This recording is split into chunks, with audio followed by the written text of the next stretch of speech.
Well, here's a movie where, much of the time everybody's either kind of half mad or getting there, I'm wondering what kind of atmosphere develops on set when everybody's at that level. Well, you can imagine. I mean, we're all, there is a slight, nothing's normal. There's no normality in the film. We're also dealing with the 70s. There was a lot of drinking and a much more laid-back environment.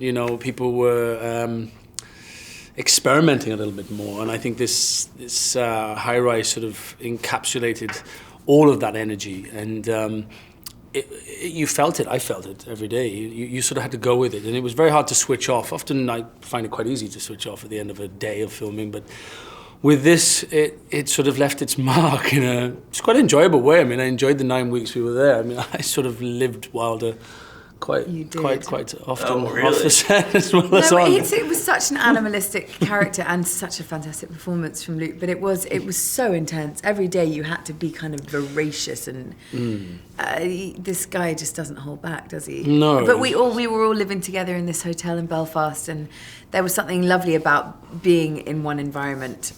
We all had dinners every night, and it was the summer in Ireland, and not a huge budget, so we all just kind of banded together. It felt old-fashioned and great. How about a scene? I mean, the two of you share a scene that's pretty intense and even gets physical. I mean, what's it like navigating a sequence like that? It's very difficult. Yeah, it's never easy, but I think by that point we trusted each other and we're friends, and that helps. And obviously in that environment it is controlled. You talk about it before, but you do have to jump and commit, and something that violent is just unpleasant because you can't help but feel what you're supposed to feel. And you have to, you have to owe it to the story. It is a part of the story, and it has to be done. It has to tell a part of both these characters' journeys, and so we knew it was inevitable that scene had to be told, and we just wanted to make it as authentic and real as possible without having to spoon feed you what was going on.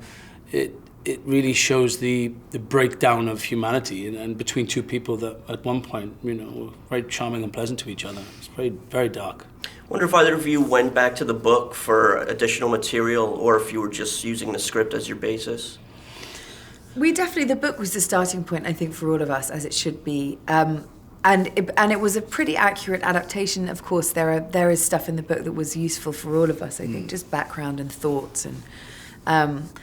But in itself, we had Ben Wheatley, our director, who was totally just committed and understood everything and would answer any question that we needed. But of course, that was the point of reference. I also think with such an amazing script we were given, at some point you do have to leave the book alone. You can't keep. You can refer to it for research and character and whatever. But the script was so well written, and Amy managed to bring what, as many people have described, an unfilmable book to a script that we were now filming. It just, you have to owe it. You have to be loyal to the script. You have to leave the book alone, otherwise it gets a little complicated.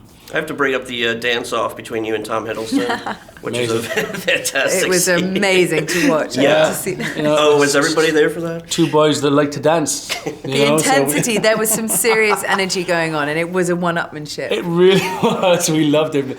But as you can imagine, it's such a heavy film. There's a lot of very dark moments, and I turn into this creature, which is quite an unlikable creature. So to have this moment, which actually came quite late in shooting, it was actually a real relief just to, bounce around a living room for a few hours while everybody watched in amazement that we weren't breaking ornaments and breaking each other to pieces. It was really fun.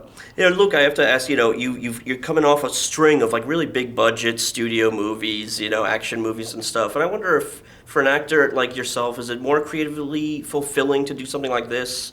Or we're seeing you do something that we haven't really seen the last couple of years? Well, both the things you said, really. Yeah, creatively, you have more of a voice. There's less people out there to have an opinion on what you're doing, and so you do feel like you have a little more control sometimes. And Ben is a listener. He's a director who listens and wants you to have as much of a voice on your role and your performance as possible, and allows you to just go with it, and sometimes pushes you even further. That's a lovely thing, and on a film like this, it's possible. And bigger films, there's a lot going on. You've got to be in a certain place, and every question has to climb up 20. Yeah, well, he wants to. Yeah, exactly. 20,000 executives. Yeah, that takes 3 hours, 3 days. And we didn't have that. We were shooting 10 or 15 scenes a day. Sometimes it was a lot to do. So, I think that is so creatively, it's very different and quite often very rewarding. And also the other thing is to choose roles and choose things to make the audience shock them into seeing a different colour that you've never shown before. And for me, this was something I picked up the script and was like, I have to do this. This is coming off the back of, like you said, some big films. This is a chance for me to show other parts of my ability as an actor and push my own ability and see what comes out.